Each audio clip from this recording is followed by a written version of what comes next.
Hi, McKenna. How are you today? I'm doing good. How are you? I'm good, thank you. Thank you for taking the time to meet with me. I wanted to kind of start today with a brief check-in and see, how you've been since our last session and, maybe some updates on what's new or how things are going, as far as with the kids and with your case, everything in between. Things are going well. They're moving in the right direction. I just feel like it's taking too long, and then that makes it harder for me and my anxiety to where I don't want to use, but with that it taking so long, that's a challenge in itself. Okay. Can you explain to me some of the things that are kind of taking longer than you intended on, or what certain things are happening that are taking a little longer? Just a court process of getting, like, the end goal is to have him back, is to have the baby back home, but the court has its own hoops that you have to jump through and things you have to do to check off.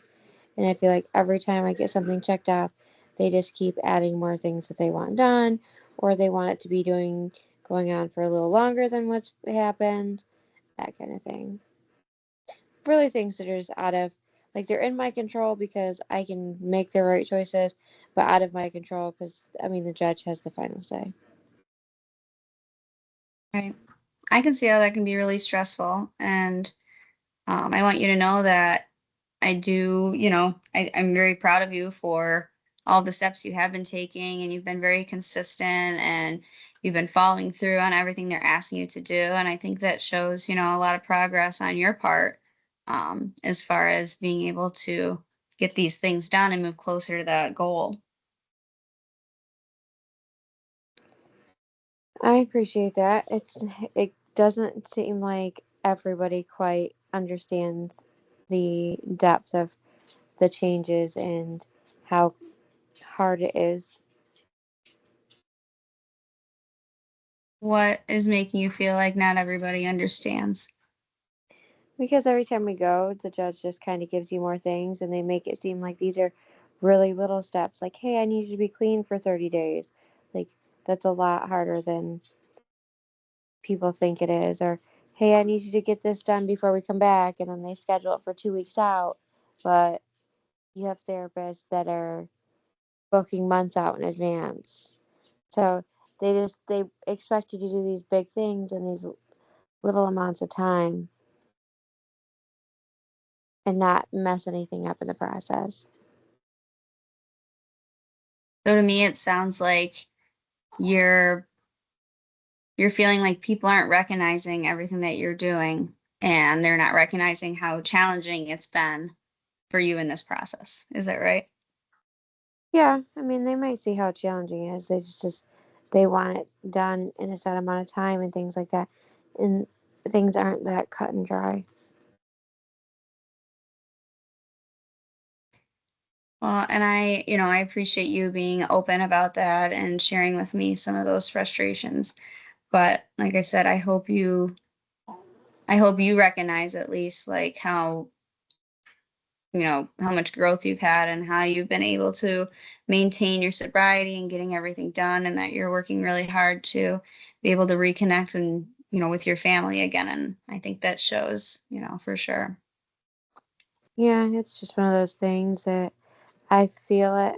I feel like I'm being successful, but like the littlest thing kind of sets it back. It makes you feel like you're failing all over again. So would you say that sense of failure is kind of what is triggering some of that anxiety for you? mm, yes, because if I fail, then my son doesn't come home. Granted, I'm sure he'll be in a place that he's taken care of and loved. It's one of those things that it's not home. So like you said, obviously, your overall goal is to be reconnected with your son again. And you're having these feelings of failure that something might go wrong or you might do something wrong. And it's not going to happen where you're able to achieve that. Has there been anything in this process that has made you feel like a failure or has given you kind of that belief that that's a possibility? When this process first started, the whole getting clean and staying clean, that was a really big struggle. I feel like I got clean for a couple days, and then the stress of him not being there or the withdrawals would just be too much, and I'd just start again. So that definitely at the beginning. Okay. And as far as maintaining the sobriety, I know that was one of your goals that we had decided on last time we had met. So how are you doing in that area? Have you been able to maintain that sobriety?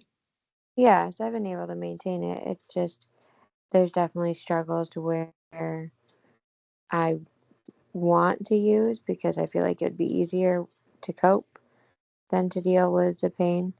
I don't like to cry, that kind of thing. I appreciate you sharing that with me.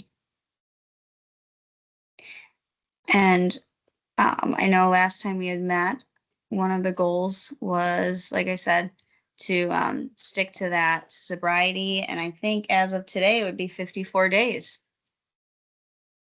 Yeah, give or take a couple days. Sounds about right.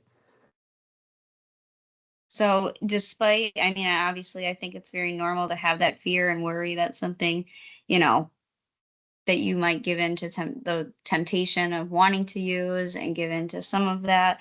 But you've already kind of shown yourself and proven to yourself that you're able to do it. You're able to get past those feelings of withdrawal and able to use successful coping skills that you don't turn to that because you've been able to, obviously make the other decisions so far not to.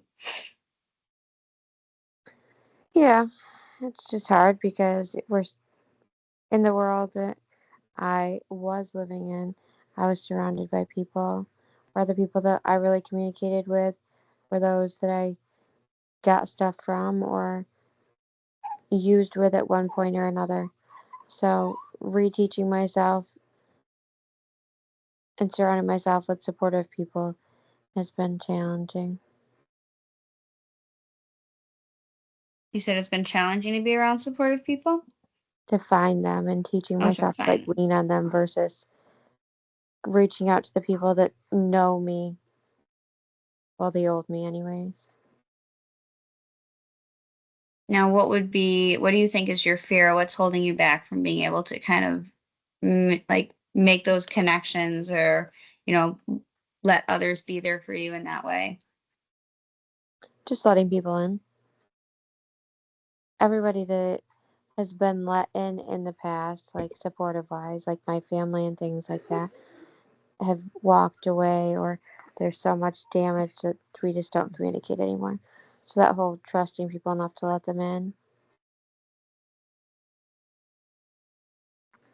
Okay. And like you said, as far as kind of those past experiences that you've had and some of the people that have let you down in the past is giving you, kind of a barrier, not being able to let other people in and being able to build those new relationships because you might be let down in the end, right?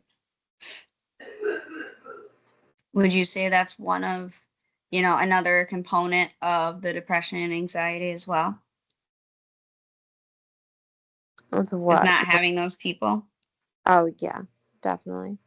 The lack of support is a big thing.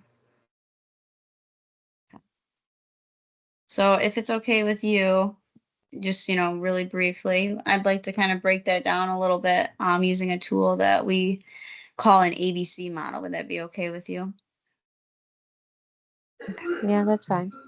Okay. So typically, if I were to do this in person, we would have a little whiteboard that we would be able to sit down and look at together. And I don't think we have the abilities to use anything like that on here. So I'm just going to kind of talk you through it if that's okay.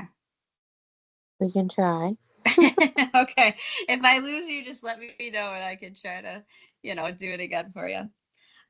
So basically with the ABC model, it kind of starts with what they call an activating event. So something that, is happening or something that's going on in your life right now. Um, but then B would be considered like the behavior that, stems from that kind of your initial gut reaction, I guess you could say, right? And then we follow with consequences. So with those behaviors or those thoughts or those beliefs that you have, what would be a consequence of that? So, right now we're kind of talking about not having that support, right? Not having um, a group of supportive people in your life, right? Yeah. And your overall belief is that you can't trust anybody, right? You don't want to let anybody in because of what's happened in the past. I don't necessarily think it's the that I can't trust nobody. It's the fear of them like leaving. Yes, Oh, I can't trust them to. It's more like the trust. Like I can't trust them to stay. That fear of them going away. okay. So if you could kind of put that into like one statement, how would you summarize that? What do What you would be mean? that core belief? That everybody's gonna leave? It's going to leave. Okay.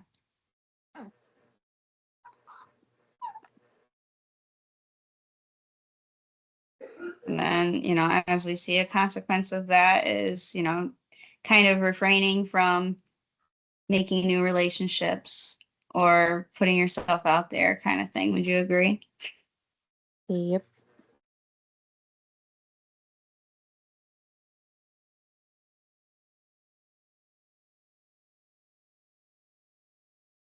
Just writing this down so we can, if we need to, look back at it later. You're okay. All right. So now what I want to focus on is this belief that you have that everyone is going to leave, right? So what we try to do now is we're going to challenge that belief with any evidence that's going to, prove to you that this is, a thing. So we're going to challenge it the other way. What would be some ways that, um, I guess you could say, what would be some ways to prove that's wrong? What's some ways that that would prove that everyone isn't going to leave? That you could make those relationships work and last.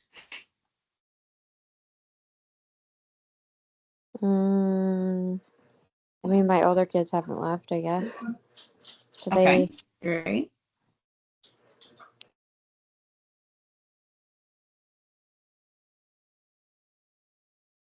And I know you mentioned before that your paternal grandparent or that the kids' paternal grandparents, they also have been pretty supportive, right? Mm, yes, but I'm not 100% that that's because of being there for me versus being there for the kids. Like if the kids weren't in the picture, I don't know if that would be that way. I feel like they're only there because it benefits them. They get to see their grandchildren.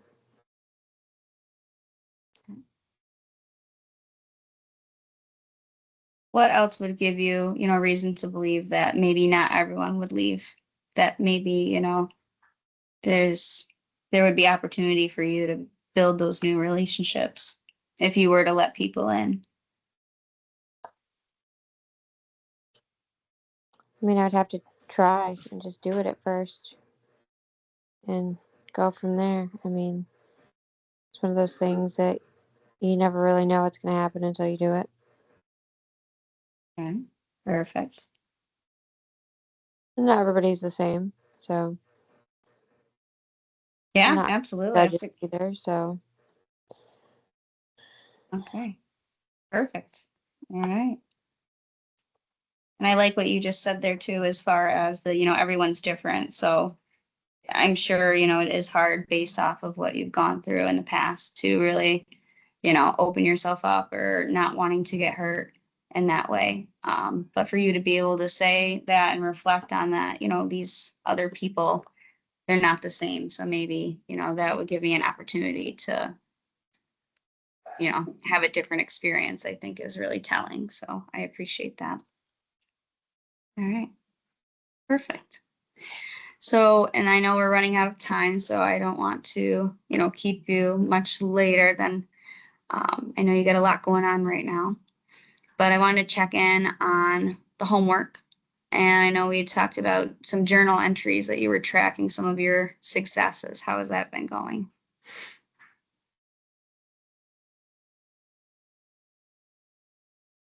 It's going. It's going. You can be honest. It's okay. If there's been a couple days where it's like, oops, I forgot my journal entry, that's all right. Yeah, I mean, it's just one of those days like when I'm not home a lot. Like if I'm going out and doing like visitation or if I have like shopping to do, like those. I mean, obviously I've had successes because I went and had a successful visitation. I just I prefer to talk about those things out loud to people versus write them down. Okay. No, that's So fair. I'm they're glad still being you processed. It's just not on paper. No, no, no, that's okay. I'm actually really glad you told me that because, one of the things with us working together and collaborating and, coming up with a treatment plan that's going to be tailored to you, is giving honest feedback. And I appreciate that. So now that I know you prefer kind of the, talking about these things to reflect versus the writing, we can try to, switch that up into something that's going to be more enjoyable, and you get more out of for you. So we'll try to like switch that out with something else as far as instead of the journal entries. Is that okay? Would you like that better? Yeah, I mean, I don't mind the journal entries. It's just when I like certain things, like seeing my child and things, or having a successful visit. Those things I prefer to talk about in person. Just those are big things. Like I don't get visits all the time, but when I do get them, kind of thing. Yeah. More things you want to brag about and then just write about. Well, I'm glad you said that too, because let's kind of close out with that. And can you tell me, some of those successes you've had with your last visitation that you're talking about? Because I would love to hear you brag about them. Um, we were able to do like a week's worth of visits. So like there was 2 visits and we didn't have to cancel anything and we were able to do the full time because he just cooperated. He wasn't fussy or anything like that. So it was just all around good. That's awesome. I'm very happy to hear that. And that probably gives you even more motivation, right? To, stay on the path you are and maintain that sobriety and really, pushing through to make sure that this all works out. Yeah, and it's good because there's times that we can't keep visits because of weather or so sickness and things like that. So just being able to keep it meant the weather was good and nobody was sick and appointments didn't overlap. So it just worked out good. That's awesome. I'm really happy to hear that. Is there any other updates or anything else that you wanted to go over before we close out our session? No, we don't go back to court for another week, so Okay, can't really. Hopefully, when we go, there'll be some change or maybe weekend visits or something. great. Have you, what are some of the coping skills that you've been using instead of, obviously the using? Has there been anything that's helped with your anxiety or your depression in a way that you've noticed? Well, the nicer weather that's happened, I've been able to be outside more. So I find myself rather being stuck inside and thinking all the time. Just being able to get out and get some fresh air and not feel so stuck. Awesome. And that, has been helping you a lot, it sounds like. Perfect. Okay. And then next time I see you, I know we've run out of time, but next time I see you, we can, maybe go over some more coping skills for you to try out, and then, having that as homework if that works for you. Yeah, that should be fine. Perfect. All right. Well, I appreciate um, you taking the time to meet with me, and it sounds like you're doing great. So I'm so proud of you. And, um, I would say just keep pushing forward and, hopefully kind of allowing yourself to build those relationships and have that support group. And I, can understand that that is hard because of what you've experienced in the past. But I think if you kind of challenge yourself in a way to look at more of the positives of that, of having that support system and building that for yourself, I think, people might prove you wrong where you're able to trust again and let people in. We can only hope. For sure. Well, it was nice to see you, McKenna. Thank you so much. Thank you.